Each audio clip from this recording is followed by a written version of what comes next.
News is done right.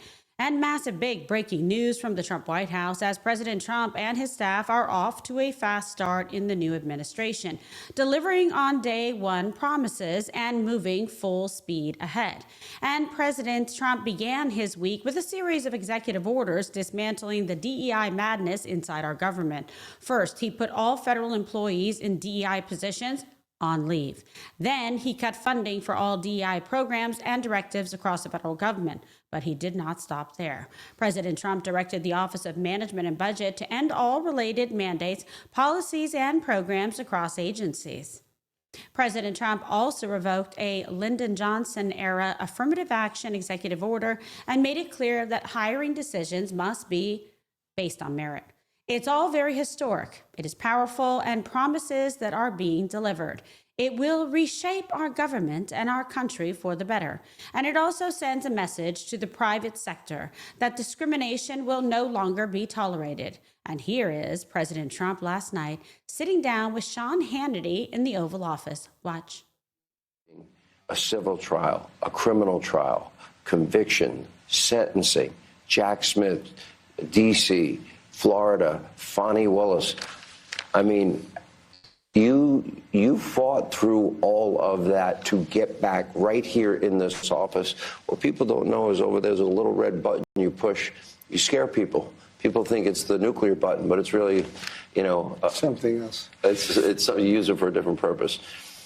But the question I have, it was, at any point, did you doubt you would be back here? So it's a great question. It's something I don't think about. I never really thought about it. I don't think about, gee, will I be back? I just do it. I get it done. I get things done. I'm good at getting things done, and I set my mind to it. And joining me now, senior editor at the Daily Signal, author of the new book, Woketopus, Tyler O'Neill. Tyler, thank you so much for being on the program. Thanks so much, Kimberly. It's Woketopus. Oh, Woketopus. Sorry. Oh, like an octopus. No, okay, fine. So this book comes at a perfect time as President Trump is dismantling these destructive DEI frameworks.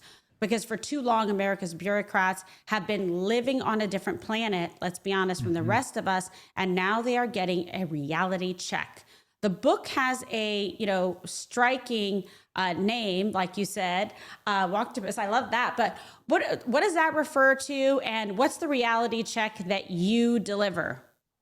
Yeah, so I've been really inspired by President Trump's first week in office. Everything he's been doing has just been fantastic. The MAGA agenda is making waves in this administration, in the federal government.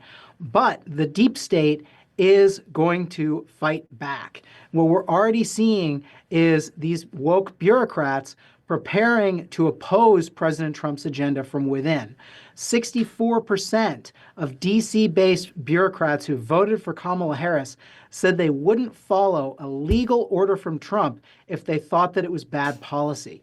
And my book exposes the infrastructure of the left that is upholding this woke mind virus and keeping it in the federal government for as long as they possibly can. And so President Trump is doing a tremendous job with his MAGA agenda, pushing it out of the government. But it's going to be a hard fight. This battle is far from over. This is the opening salvo. And hopefully these people are getting terrified, but we're starting to see them retrench and prepare to oppose him from within, while others are going to the nonprofits I talk about in my book that are funded by people like Alex Soros, who pledged today that he's going to oppose, that he's going to fight President Trump's agenda. And how is he going to do that? Through funding the Woketopus and keeping it fighting from the outside. Okay, so I like this, and it's a very catchy title indeed. Discuss a little bit further for us. Talk about the manipulation of federal agencies to promote radical agendas, and about the impact of President Trump's, day one orders that he implemented. How quickly can this whole DEI framework be dismantled? Because people have been waiting with bated breath for this. Yeah, so Trump is doing a great job dismantling it from the top, but it's going to be harder to do so from the bottom, which is why I'm really glad we're going to have DOGE with its separate little offices inside of all the agencies across the federal government. But at the same time, they have their work cut out for them because these far left groups, what they do, they're really brilliant. They send their staff into the federal agencies that work with the agency to advise them. And sometimes these woke groups from outside write official memos for the agencies to publish. And this was a scandal in 2009. They found that this was happening all throughout the Bureau of Land Management, which I call the other BLM. But these agencies are constantly working with them. And what we found is the Human Rights Campaign, which is pushing the gender insanity through the nines, the Human Rights Campaign released a document saying exactly what they wanted from the Biden administration. And the administration essentially said, you want us to jump how high? Some of the things they implemented, Border Patrol were told not to refer to an illegal alien as he or she until they figured out what their pronouns were. This is in the middle of a border crisis. They're told, focus on pronouns, not enforcing the law. But these nonprofits have staffed the agencies and gotten their cronies throughout the federal government. What we've seen as Biden leaves office is some of these activists going back to these agencies and preparing to fight Trump from outside. So the ACLU is already gearing up lawsuits to stop the mass deportation of illegal aliens. They're going to fight to keep the border crisis a crisis because they benefit from it and it harms the American people. Well, what do you think the pushback to all this looks like from the administrative state? Is President Trump kind of flooding the zone with such force that we can actually get our government back to working for, we the people? Yeah, I'm very confident that what he started to do is going to make a tremendous impact. But I think the administration needs to read my book because it lays out a roadmap to make DOGE more effective. And it shows exactly where you can find these bad actors, how they're being influenced and propped up by these elites like Alex Soros, who's George Soros' son, and how you can oppose them from the federal government. So the main thing we also need to do, Congress has to step up. Trump is doing all he can right now with all these executive orders, but executive orders can be undone by the next president. Congress needs to have laws that eradicate the deep state from the administrative state. And one of the main things they need to do is go after public sector unions. Now, there are a lot of really excellent union workers who supported the MAGA agenda this time because they understand that Trump stands for workers. But the superstructures of these unions, especially the unions that are in the federal government, are dedicated to opposing Trump's agenda. And these people need to be rooted out. There is no reason, even Franklin Delano Roosevelt said that public sector unions were a menace to the proper functioning of government and shouldn't be in the federal government. Trump and Congress need to look seriously at returning to that old standard. Okay, and what can you tell us about, DOGE from your perspective? Is it technically like part of the government? Or is it more of an outside advisory board, right? The mystery of DOGE. Yes, it's very mysterious. We have to see how things actually come through because Trump originally said that it was going to work outside the government and advise. And, both Elon Musk and Vivek Ramaswamy did excellent work at the beginning. And they actually arguably killed that really horrible bill that was stuck full of all these things that would have been bad for the American people. So kudos to them and kudos to Trump for working with them and getting a much better deal for the American people even before he came into office. But DOGE now is going to be part of the government. It's replacing an Obama agency. I love the U.S. Digital Service becomes the U.S. DOGE Service. And then we're going to have mini DOGEs, DOGElets in each of the different agencies. I'm trying not to laugh, but that's kind of funny. DOGElets, I don't know. Yeah, DOGElets. Yeah, little DOGEs. And it's kind of cute, but it's also very important because those DOGElets will keep an eye out on the ground to make sure that the woke ideology, the woke mind virus is not spreading once again in the federal government because they need to have constant vigilance, as my book explains. Okay, and what role, does the media play in all of this and amplifying left-wing agendas inside the swamp? Yeah, no, unfortunately, the legacy media has been atrocious in the way that they cover this and so many other issues. And we've found the Woktopus already fighting back against Doge and getting favorable media coverage. Thankfully, alternative platforms like Rumble, organizations like the Daily Signal, thanks to Elon Musk, we have X as a platform for free speech. And even after Trump's entering office, Facebook is finally going in the right direction, following an X with having community notes. I don't know if I trust Mark Zuckerberg to actually follow through on everything he said, but I am really glad to see. And a recent poll showed the American people give Trump credit for Mark Zuckerberg finally opening up Facebook. So this is a tremendous MAGA victory. I think these alternative platforms and alternative voices like yours, like the Daily Signal, are going to increase in popularity, are going to resonate more with the American people. And I hope that my book shines a light. I mean, one of the big actors in my book, Alex Soros and his father, George Right. Soros, has been buying up radio stations in order to flood the zone with their woke ideology Totally. and crush all dissent. And so that's one of the main things I think. I'm optimistic about the future, but we have to keep fighting and we have to keep getting our message out there. So I'm always curious, about the inception of something transformative. Where did this book start for you?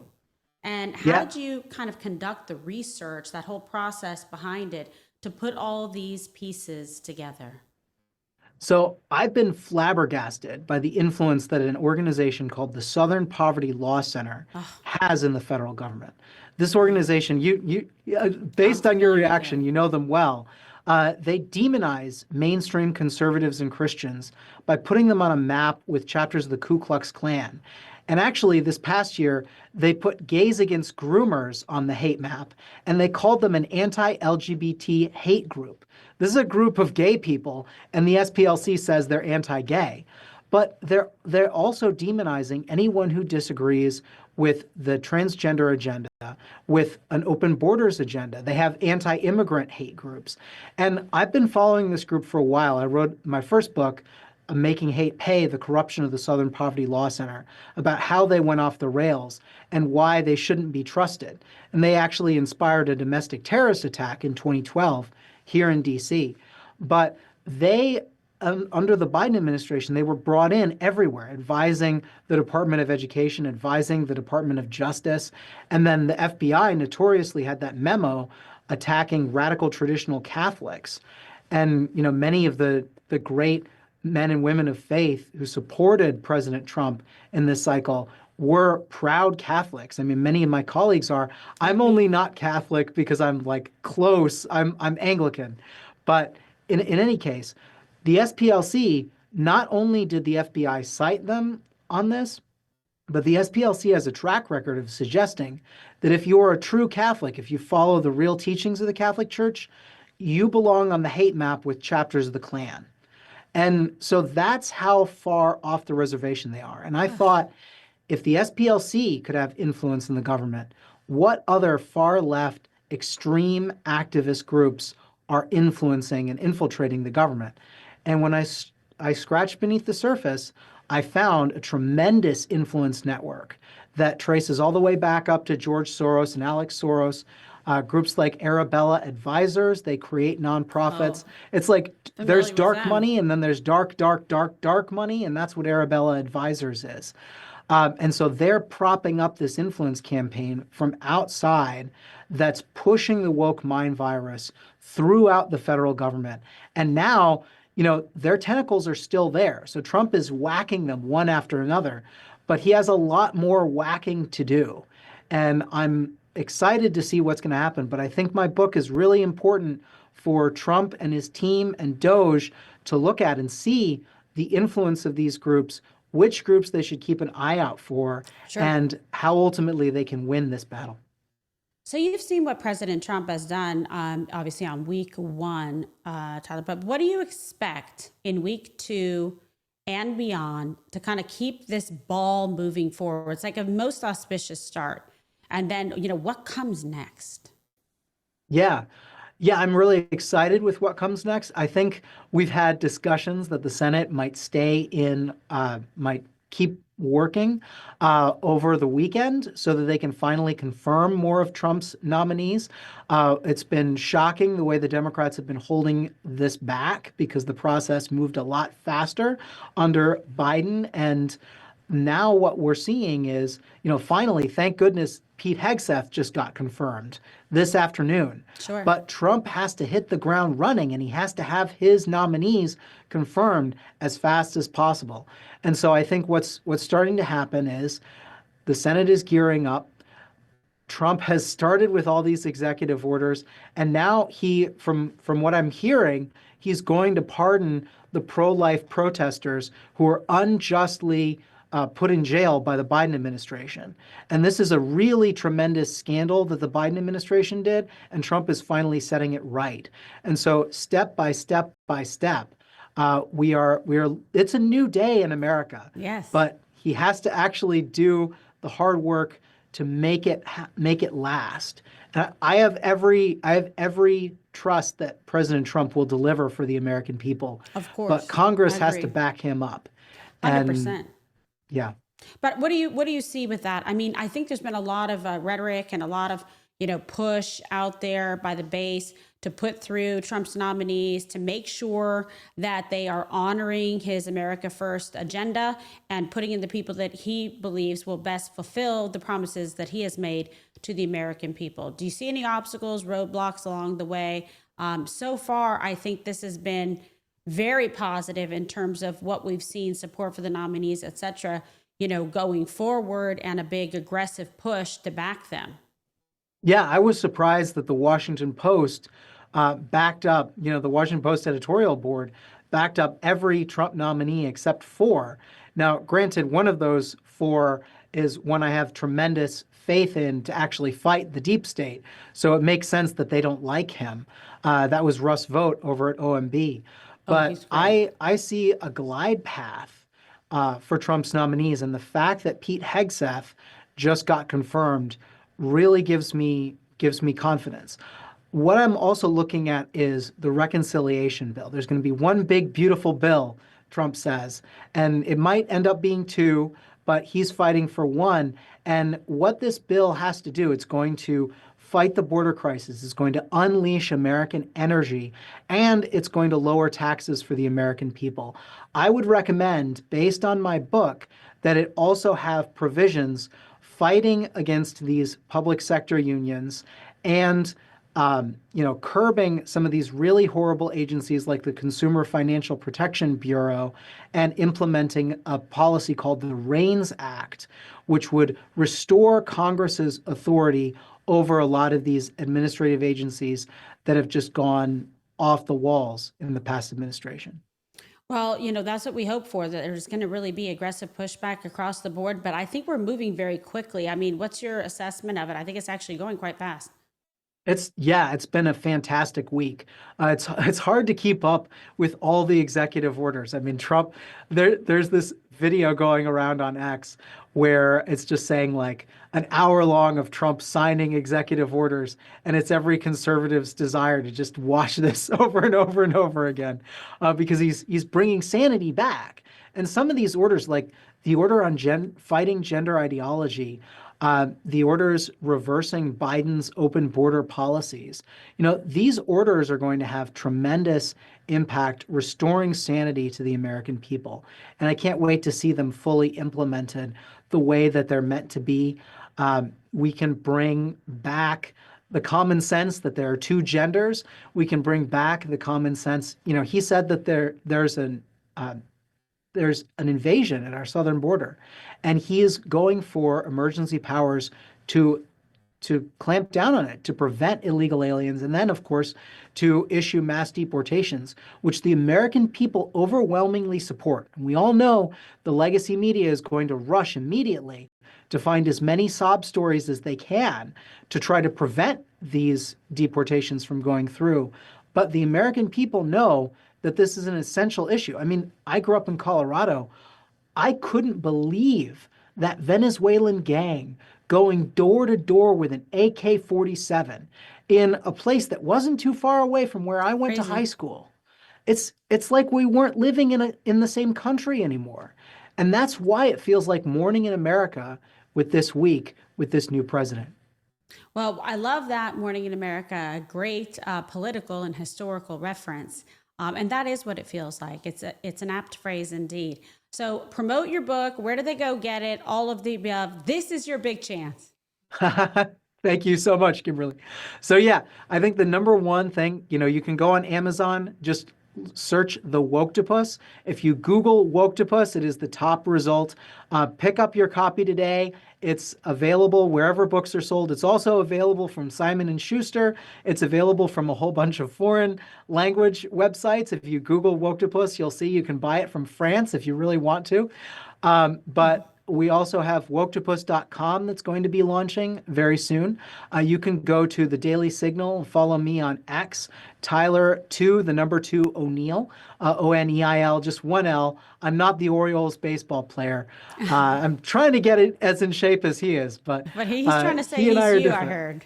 Many people are saying, yeah. Yes. Oh my God. I love it. Well, what a pleasure. I'm super proud of you. We're excited that we were able to have you on the show today. What an amazing accomplishment with an incredible book that's very timely. And like you said, all the government people and bureaucrats should be reading it as well, especially the people that are in Doge and mini Doge and Dogelets. Yes. But thank you so much, my friend, for being here with us today. We've enjoyed it. Thanks so much for having me. Oh yeah, I have a crazy graphic that lays out all the research from the book that you should also check out. Okay. That is on my Twitter page or on my X page, and I'll be posting it on woktopus.com. Okay, perfect. We'll go check it out. Thank you again, Tyler O'Neill. And everyone, please go check out and purchase his new book. And in the meantime, remember to protect your savings with the Birch Gold Group. With President Trump back in office, you're going to have more money in your paycheck and more opportunities to prepare for the future. Birch will take you through the process step by step, answer any questions, and help you convert an existing IRA or 401k into an IRA in gold. And you don't have to pay a penny out of pocket. That's what we like. Text KG to 989898 today. That's KG to the number 989898. And I also want to bring you a special message from Patriot Lifestyle, where you can save more and spend less on a whole host of different lifestyle benefits, from savings on travel, identity theft, legal services, and even pet care. Take a look. Kimberly Guilfoyle here, and I'm so excited to introduce the Patriot Lifestyle Benefits Program. With our benefits program, you get a range of lifestyle benefits at an affordable price, so you can save money and stay secure. For example, as a member, you will access exclusive discounts with NB Cash Back, so you can save more on your everyday expenses like groceries, restaurants, and even auto services. And with NB Travel, you can experience more but spend less by enjoying deep discounts on flights, hotels, entertainment, and so much more. These benefits are available to you and your immediate family to use anytime, anywhere. We also offer identity theft protection, so you can stay on top of any unauthorized, fraudulent, or illegal activity. And access free and discounted legal services, so you can protect your rights and receive top legal advice without breaking the bank. Plus, enjoy peace of mind on the highway with our roadside assistance program. And even take care of your furry friends with discounts on pet food, toys, medicine, grooming, and even trips to the vet. Our program is designed specifically for America First patriots like you, who understand the importance of letting your dollars reflect your values and supporting companies who support you. And the best part of all of this, our benefits are at below market prices, so you can enjoy all of them while living the Patriot lifestyle to the fullest. So don't miss out. Visit our website at patriotbenefits.net. That's patriotbenefits.net. Thank you again for choosing the Patriot Lifestyle Benefits Program, where real benefits and real savings are our top priority. Join us today and start saving now.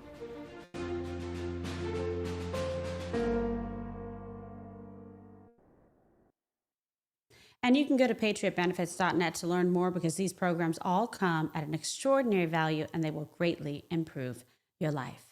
And now we turn to another major story that much of the media is ignoring. It surrounds scandal, cover up, and evidence of medical malpractice. It's the true story of a medical terrorist, corporate healthcare greed, and a legal system plagued by corruption.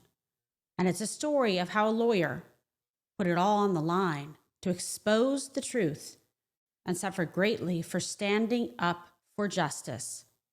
Joining me now is the lawyer at the center of that story, author of The Butcher of Pakistan, Eric Deters. Eric, thank you so much for being on the program. Thank you so much, Kimberly, for having me. I really appreciate it. So let's talk about this. What is the book, The Butcher of Pakistan, about? It is the most extraordinary story of how a Pakistani doctor came over to the United States and finagled his way into the hospital system in the Cincinnati area. And they protected him because of his Muslim background, Pakistani background. It's like DEI run amok. And at Cincinnati Children's Hospital, which is considered the #1 ranked Cincinnati Children's Hospital, and about 5 or 6 other hospitals in the Cincinnati area, Kimberly, he did probably 1,000 or more unnecessary spine surgeries. Terrible. I represented 580 of them. But the bottom line is he did 580 unnecessary spine surgeries, and these people suffer the most horrible, horrible problems day in and day out. And the hospitals, the C-suites in the hospitals actually knew that he was doing unnecessary spine surgeries, including at Cincinnati Children's Hospital, and they looked away because he was their #1 biller. That's true. It's all about corporate greed. They make a lot of money off of these surgeries when you add in anesthesia and everything and aftercare, etc. That's a very complex and serious surgery, and one that you don't want to do unless you absolutely have to. So let's talk about this, because you were brave enough to stand up and to fight for these people and expose this criminal. What is the status of the legal battle today for the victims of Dr. Durrani? It is the most extraordinary legal battle in the history of American law, Kimberly.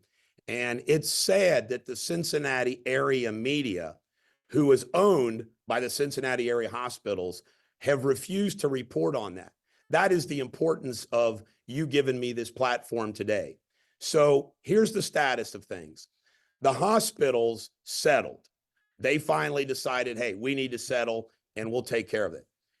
Durrani was insured and is insured by a company called Medical Protective, which is wholly owned by Berkshire Hathaway, Warren Buffett's company. And there was only $42 million of coverage. Durrani flees, and they tried to get out of paying these people money because he fled. Well, we proved that Medical Protective and Durrani committed fraud in this lack of cooperation defense. Then they tried to rescind the policy by claiming he lied on the application after 12 years. So as I'm talking to you right now, Kimberly, and you can't make it up, there's $40 million left on this insurance policy, and Medical Protective has refused to make a single offer on a single case or any type of global offer, despite that only being like $100,000 per victim. It gets even better. When we first brought the cases and the judge would say, how come you're not paying these people these claims? It's crazy. Well, they said we needed some trials. You know how it is, Kimberly. You got to, as a lawyer, you're a great lawyer, have to go to court and we have to see. Well, usually in medical malpractice cases, and you know that, they're hard. You lose 90% of them. Well, we've won 80% of them. Amazing. $350 million in verdicts, $56 million covered under that policy, and Medical Protective still refuses to pay these people. So after 13 years and counting, we have to continue to try case after case after case. And the Ohio court system, you can't make this up. The Ohio Supreme Court has a rule that if you file a lawsuit, it has to be resolved within 3 years. It's called a rule of superintendents. They've ignored that own law that they have. So, Kimberly, we've tried about 140 cases in 12 years. We now have another 200 or so to try, and it's going to be another 10 years. And the Ohio Supreme Court just simply said, too bad, too bad. So where we are now, we have $1 billion fraud claim pending against Warren Buffett's Medical Protective Company in federal court. There's a status hearing on that on January 28th, and we'll see what happens. But we want a jury trial to tell the world what happened.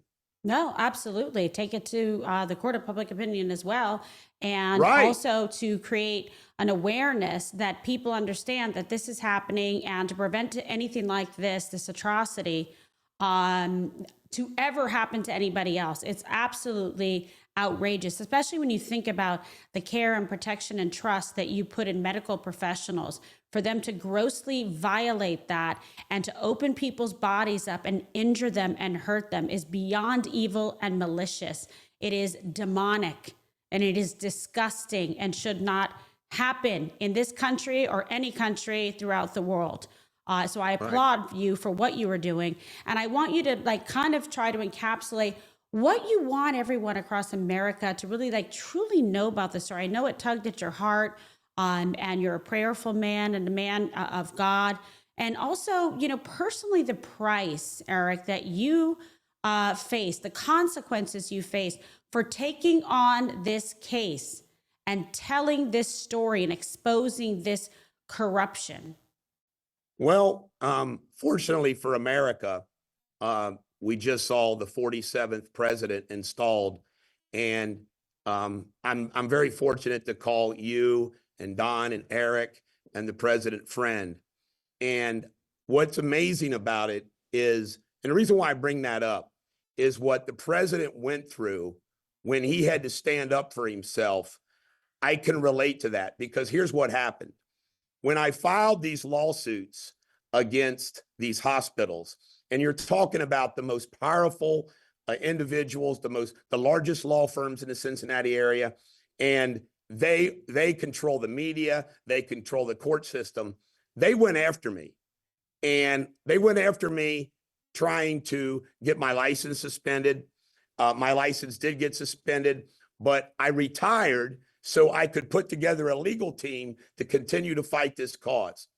These cases cost me personally $2 million a year for the team.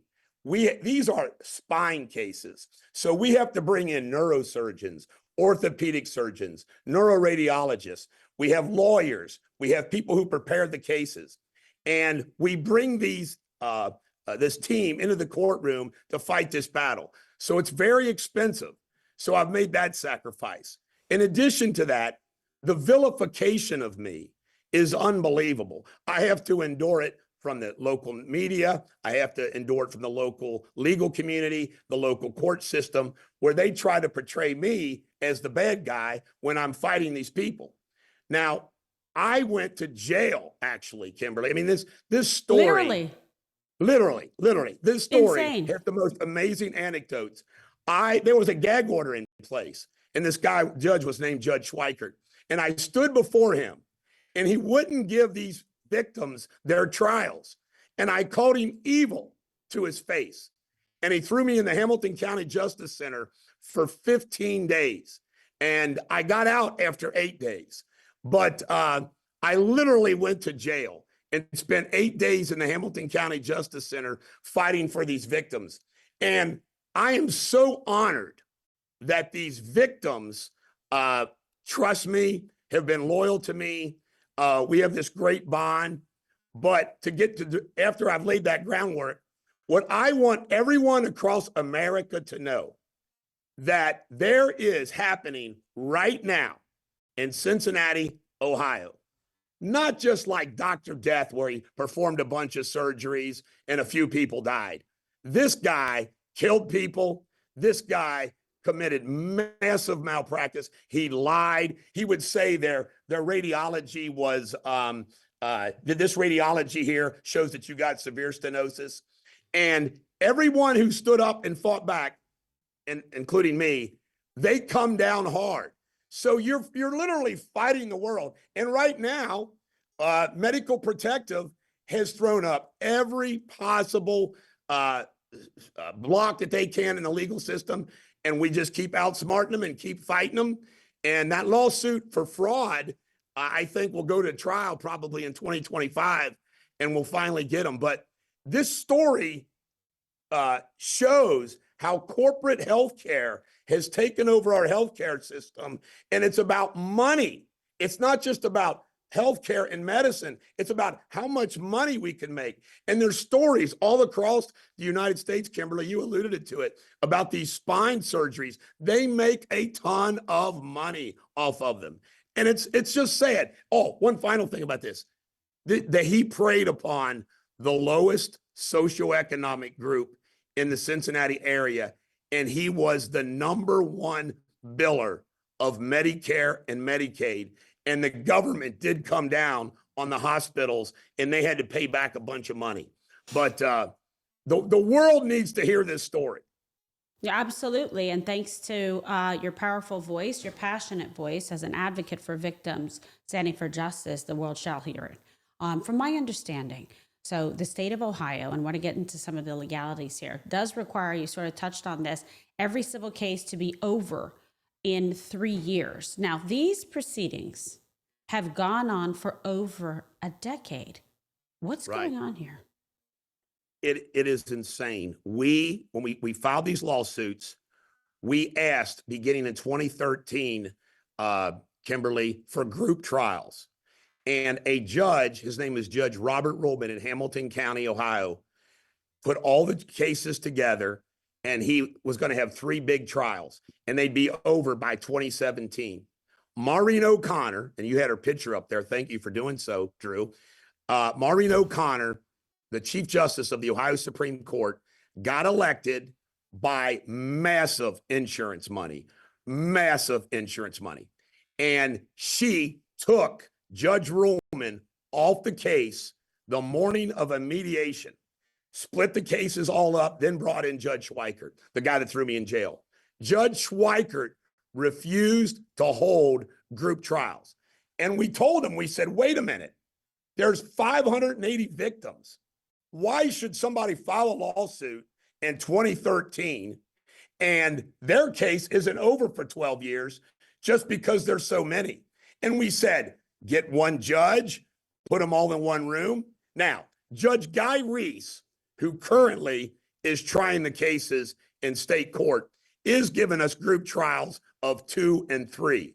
And he's doing the best that he can. We don't have a problem with Guy Reese.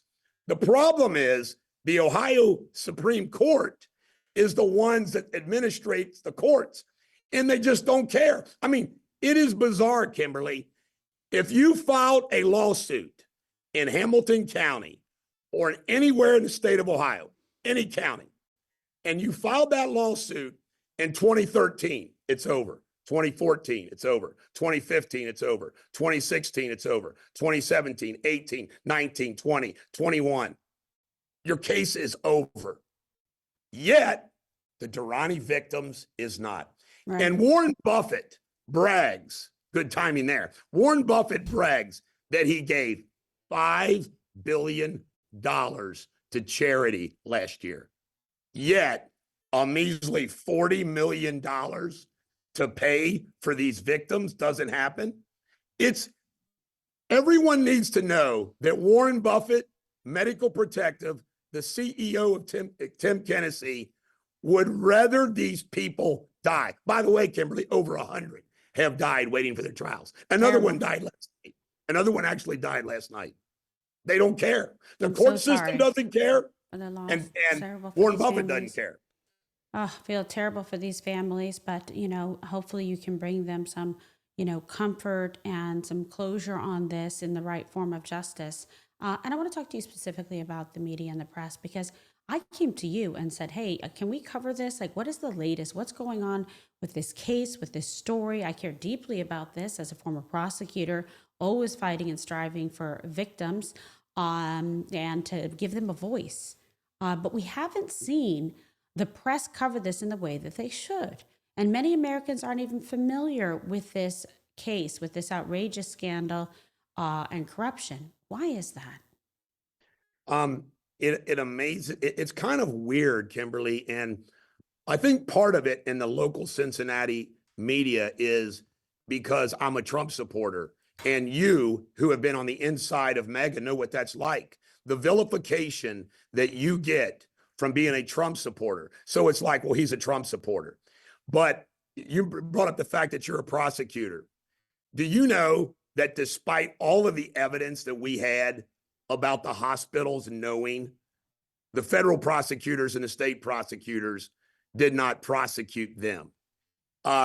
But what happens is in the Cincinnati area, and by the way, all the local news is now owned by national news. We have 4 TV stations and 1 newspaper, and they're all owned by nationals. The second largest advertiser for them are the hospitals. But for them not to cover what's going on with medical protective is damn near criminal. Let me give you a couple funny things. It's sad things, actually, Kimberly. I know you've never heard of this before because I never heard of it before. The jury verdicts, the civil jury verdicts are actually sealed. In the history of America, no civil jury verdict has ever been sealed. And the whole purpose of punitive damages is to tell the world about it all. And they've actually sealed. Now, how is it not a national news story that Warren Buffett wouldn't pay these people $40 million? You have 580 people with unnecessary spine surgeries. They can't get a trial over 12 years. It's going to be 10 more years and going. There's a gag order, which I'm violating right now. I don't care. A lawyer went to jail fighting for them to get their trials. I mean, how is this not a national news story, or at least a local news story? And it's flabbergasting, Kimberly. It's just wrong. Yeah. And give us the current status right now. Like, what can we expect next? What would you like to see happen, and in what order? Well, what's going to happen? First off, thank you. I hope this leads to more publicity because, as you know, that's what they hate. They hate negative publicity. Medical Protective wants to hurt these people in silence. But there's a hearing on January 28th in front of Judge Michael Barrett, a federal judge in Cincinnati, and he has set the fraud case against Medical Protective for what's called a discovery conference. You know what that is? That's where, like, hey, where are we? And we'll see what happens there. But I think that based upon the discovery that's going on in that case, that I would expect Judge Michael Barrett to set that fraud case against Medical Protective to trial sometime in 2025. And that is when we will get our justice. Because can you imagine, Kimberly, a jury listening to 400 people who's covered by Medical Protective telling their story, and it goes like this. What happened? Unnecessary spine surgery, 2009. When did you file your lawsuit? 2013. Did you go to trial? Yes. When? 2020. Did you win your trial? Yes. Did you go to appeal? They appealed it. Did you win your appeal? Yes. Did they pay you? No. I mean, and what they did, this is a wild story, Kimberly. They told us Durrani wasn't cooperating when he fled to Pakistan. For 5 years, we tried to get his deposition. The judge scared him a little bit, so they offered us a deposition, Kimberly.